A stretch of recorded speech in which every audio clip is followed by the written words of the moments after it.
अध्याय 1 लालच और जाल। बहुत समय पहले की बात है।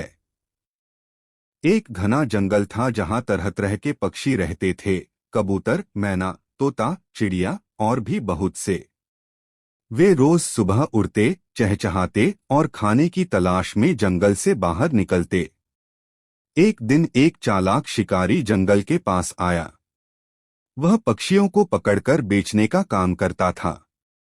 उसने सोचा, अगर मैं ज्यादा पक्षी एक साथ पकड़ लूं तो मुझे अच्छा पैसा मिलेगा। उसने एक बड़ा जाल लिया और जंगल के किनारे खुली जमीन पर बिछा दिया। फिर उसने उसमें भर भर कर चावल के दाने बिखेर दिए। कुछ ही समय बाद पक्षियों का एक झुंड वहां से गुजरा। उन्होंने नीचे ढेर सारा चावल देखा और सब बहुत खुश हो गए। एक बूढ़ा और समझदार कबूतर बोला, रुको, यह चावल यहाँ यूं ही नहीं हो सकता। कहीं यह शिकारी का जाल तो नहीं?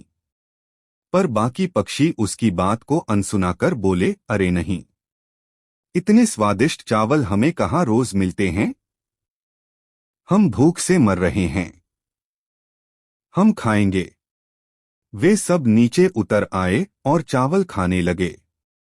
लेकिन जैसे ही उन्होंने दाने चुगने शुरू किए, सभी पक्षी जाल में फंस गए। अब उन्हें समझ आया कि उन्होंने लालच में आकर गलती कर दी। अध्याय 2 एकता की ताकत। अब सभी पक्षी घबराने लगे। वे फड़फड़ाए, चिल्लाए, मगर जाल से बाहर नहीं निकल पाए। तभी शिकारी पेड़ के पीछे से निकला और बोला, आहा, आज तो मेरी किस्मत खुल गई। इतने सारे पक्षी एक साथ।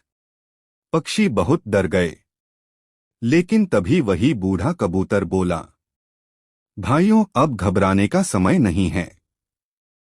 अगर हम सब मिलकर एक साथ पूरी ताकत से उड़ने की कोशिश करें तो हम इस जाल को लेकर उड़ सकते हैं।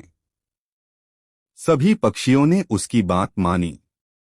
उन्होंने एक दूसरे की तरफ देखा और एक साथ जोर से पंख फड़फड़ाए। कुछ ही पलों में पूरा जाल हवा में उड़ गया, पक्षियों समेत। शिकारी आश्चर्य से देखता रह गया। वह दौड़ा मगर पक्षियों को पकड़ न सका। अब पक्षी जाल लेकर जंगल के पार एक पहाड़ी इलाके में पहुंचे, जहां उनका मित्र एक बुद्धिमान चूहा रहता था।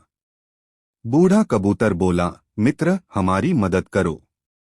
शिकारी के जाल में फंस गए हैं। चूहे ने तुरंत अपने तेज दांतों से जाल को काटना शुरू किया। उसने एक एक कर सभी पक्षियों को आजाद कर दिया। सभी पक्षी बहुत खुश हुए और चूहे को धन्यवाद देकर आसमान की ओर उड़ गए। कहानी से शिक्षा, मोरल। 1. लालच का फल हमेशा बुरा होता है। 2. समझदारी और एकता से बड़ी मुसीबत को हराया जा सकता है। 3. असली मित्र वही है जो मुश्किल में साथ